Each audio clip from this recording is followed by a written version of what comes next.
NIA उन्हें खंगाल रही है। कुल मिलाकर कोशिश यह है कि टेरर फंडिंग का एक भी कहीं से भी पेंच अगर फंसा हो तो उसे तुरंत निकाल लिया जाए। बडगाम, श्रीनगर, अनंतनाग, बारामूला, पुलवामा, 5 जिलों में एनआईए, नेशनल इन्वेस्टिगेटिव एजेंसी की छापेमार कार्रवाई देखिए किस तरह से सील किया जा रहा है।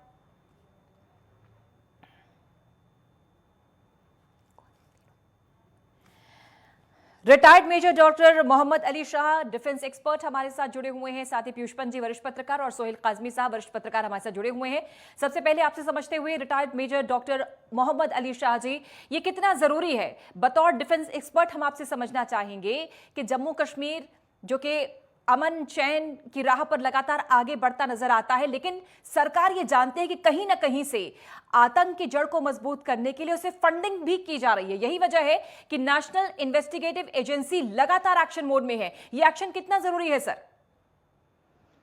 पूजा जी, आपका बड़ा ही बेहद ही अच्छा सवाल है और आपका यही सवाल बहुत लोगों के जहनों में होगा, तो आपके चैनल और आपके माध्यम से मैं उन लोगों का ये उनके जहन तक पहुंच के ये बताना चाहूंगा कि देखिए, पाकिस्तान जो है अक्सर हमारे मुल्क की तरफ यूएवी के जरिए ड्रग्स या बम या हथियार ऐसी चीजें फेंकता है।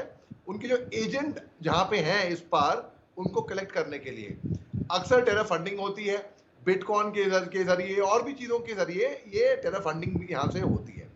अब उस पे चेक रखना बेहद जरूरी है। वो कैसे करेंगे जी? देखिए, पुलवामा हमले के बाद 14 फरवरी 2019 के बाद थोड़ा ये शिकंजा कस गया था और उसके बाद फर्दर ऑन जब एब्रिगेशन ऑफ आर्टिकल 370 हुआ और 35 अल्फा हुआ, उसके बाद से 5 अगस्त 2019 के बाद से आप देखेंगे अलग अलग से टेरर ग्रुप्स यहाँ पे, जो हमने जब मैं फौज में सर्विस कर रहा था तब उस टाइम पे नहीं थे, तो अलग अलग ऑर्गेनाइजेशन ये लोग टेरर ग्रुप्स निकल कर आए सामने। अब देखिए, 11 मई को जो प्रो एजेंसी है एनआईए, इन्होंने रेड कैरी आउट करा था अब्दुल खलीक रेगू, जो कि कानसीपुरा का है, फिर जावेद अहमद धोबी और सैयद करीम और शोएब अहमद चूर सांगरी कॉलोनी बारामूला डिस्ट्रिक्ट में हुए थे।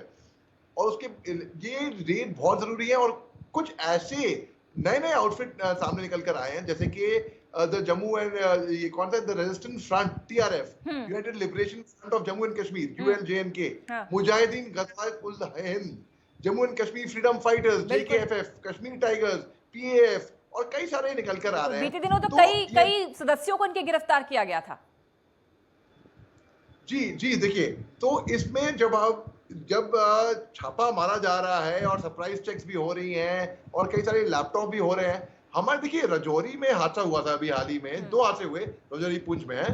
5 हमारे बहादुर जांबाज फौजी जो अपनी जान की परवाह नहीं कर रहे थे, अपनी जान की बाजी लगाकर अपनी जान पे खेल कर जो वहां पे रेड करने आए थे, क्योंकि ऑलरेडी 20 अप्रैल को एक हादसा हुआ था शाम के वक्त वहां पे रजौरी में, तो हमारी स्पेशल फोर्सेस और ये लोग कोमिंग ऑपरेशन कर रहे थे। इन्होंने दोबारा एक एम्बुश किया, उसके बाद हम लोग भी अपार्ट फ्रॉम फौजी तरीका एनआईए भी आ गई थैंकफुली, जितने भी इन्वेस्टिगेटिव एजेंसीज हैं सब मिलके काम कर रहे हैं और ये लोग जो जहां पे नापाक नजरें और नापाक इरादे जिनके हैं, मैं आपको बोलता हूँ इनके नापाक मंसूबे जल्दी कामयाब नहीं होंगे, क्योंकि इंडियन आर्मी है, हमारी सिक्योरिटी एजेंसीज हैं, उनका मुंह तोड़ जवाब देने के। बिल्कुल। एक इसमें पॉइंट और मैं ऐड करके पूछना चाहती हूँ, जैसे आपने बिटकॉइन का जिक्र किया, क्या बिटकॉइन के जरिए अब ज्यादा आसान हो गया है टेरर फंडिंग का मामला?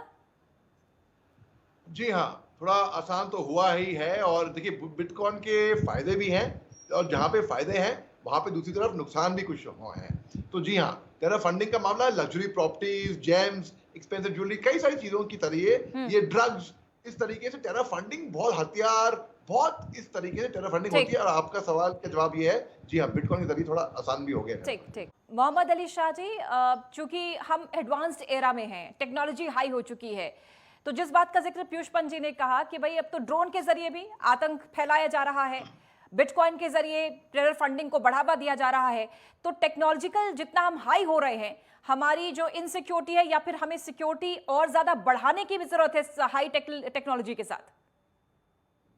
जी देखिए, जो सोहेल भाई ने कहा मैं उनकी बात से इत्तेफाक रखता हूं बिल्कुल, और पीयूष भाई ने भी बहुत ही अच्छे तरीके से, सटीक तरीके से, इतने अच्छे से वो बात समझा दी और मैं बिल्कुल ये बात खासतौर से पीयूष भाई ने ये बोला कि जब कि इनोसेंट जो है उनको परेशान ना करें, बिल्कुल वही हुआ।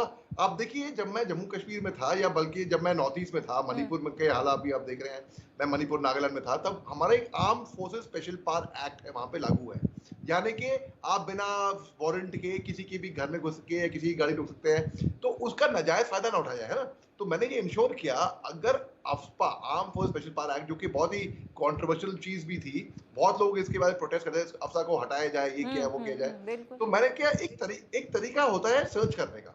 हमारे पास एक होती है एमवीसीपी। एमवीसीपी होती है मोबाइल व्हीकल चेक पोस्ट। यानी कि मेरे पास इतनी पावर थी कि कहीं पे भी रोड पे चलते हुए, पेट्रोल करते हुए कोई गाड़ी दिख गई, शक हो गया इस पे, तो उसको रोक के उनकी तलाशी हम कर सकते थे बिना कोई सर्च वारंट के।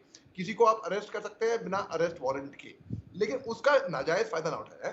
तो एक तरीका होता है, पूजा जी मान लीजिए मेरे को शक है, आप गाड़ी में जाए, फर्ज करो, ऐसे एग्जाम्पल के तौर पर दे रहा हूँ, तो मैं बोलूंगा कि अगर मैं चौड़ा होकर आ रहा हूँ कि भाई बहुत बड़ा मैं यहाँ का दादा हूँ, तो बुरा मानेगा, कोई मानेगा, हम मानेंगे, आप मानेंगे। अगर एक तरीके से मैं आऊं आपके पास या किसी के पास भी और बोलूं भाई, भाई साहब आप प्लीज बुरा मत मानेगा, हम अपनी ड्यूटी कर रहे हैं, हमें बस इससे हवाई क्लियर हो जाएगी।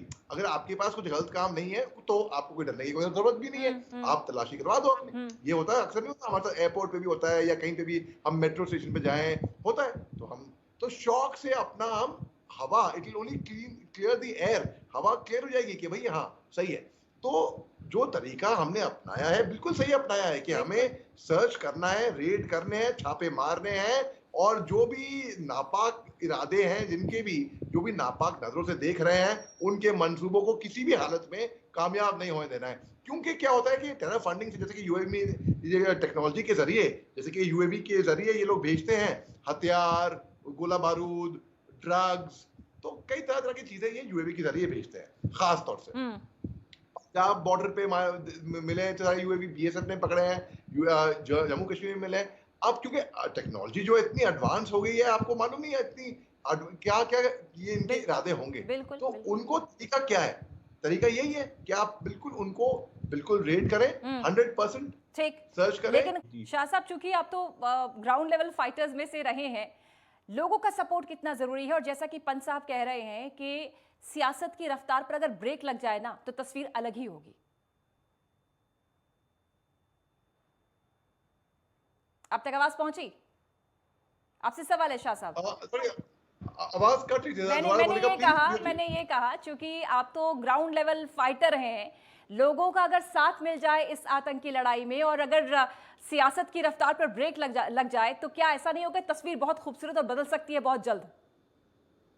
बिल्कुल पूजा जी, बिल्कुल आपने और हमारे पैनलिस्ट मैं इनकी ताकि था उनकी मैच्योरिटी की, दोनों ने, पीयूष साहब ने और सोहेल भाई ने बहुत ही अच्छी बात की है, बहुत ही बेहद खूबसूरत बात की है। देखिए जो मुल्क है जम्मू कश्मीर और नॉर्थ ईस्ट में, मैं नॉर्थ ईस्ट का भी नाम इसलिए ले रहा हूं क्योंकि अभी मणिपुर बहुत खबर में है, ये इतने खूबसूरत मुल्क है। मैं वहां पे इतना इतना अच्छा वक्त गुजारा है वहां पे मैंने, और वहां के लोकल के साथ। आपको बताता हूँ पूजा जी, जब मैं वहां के लोकल जब मेरे को अपनी वर्दी में देखते थे, मेरे हथियार, एमिनेशन, गोला बारूद के साथ में, तो पता है उनका क्या रिएक्शन होता था? मैं वहां की लोकल भाषा भी बोलता हूँ, मेरे को मणिपुरी और नागामीज बोलनी आती है बड़ी अच्छी।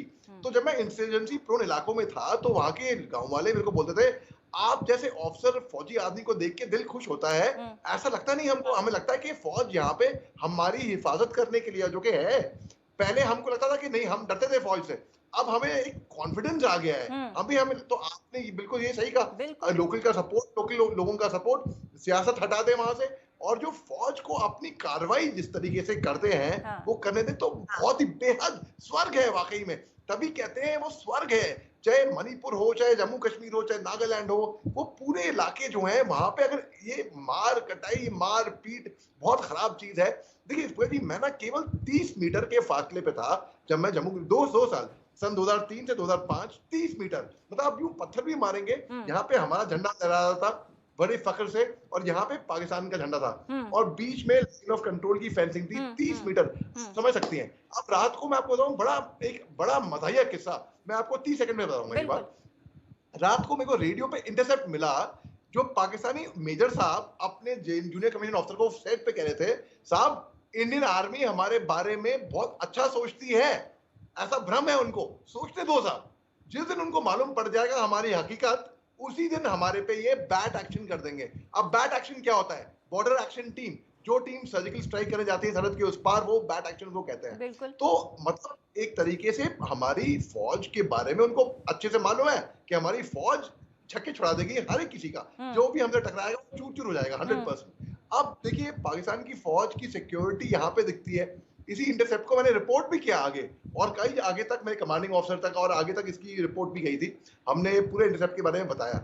अब आप देखिए जब ऐसा परसेप्शन हमारे बारे में है, जो हम हैं भी, और ऐसी ट्रेनिंग भी हमको मिलती है, तो बिल्कुल हिंदुस्तान की आर्मी, हिंदुस्तान की सिक्योरिटी, जब मैं आर्मी बोलता हूँ मेरा आप मतलब लोगों का है एक्सपीरियंस जब हम सिक्योरिटी सुनते फोर्सेस। हैं शाह साहब, तो वास्तव में निश्चित तौर पर हमारे रोंगटे भी खड़े होते हैं और हमें गर्व होता है कि दुनिया का सबसे बड़ा लोकतंत्र, उसकी सबसे बड़ी सेना जो है वो कितनी गौरवशाली है।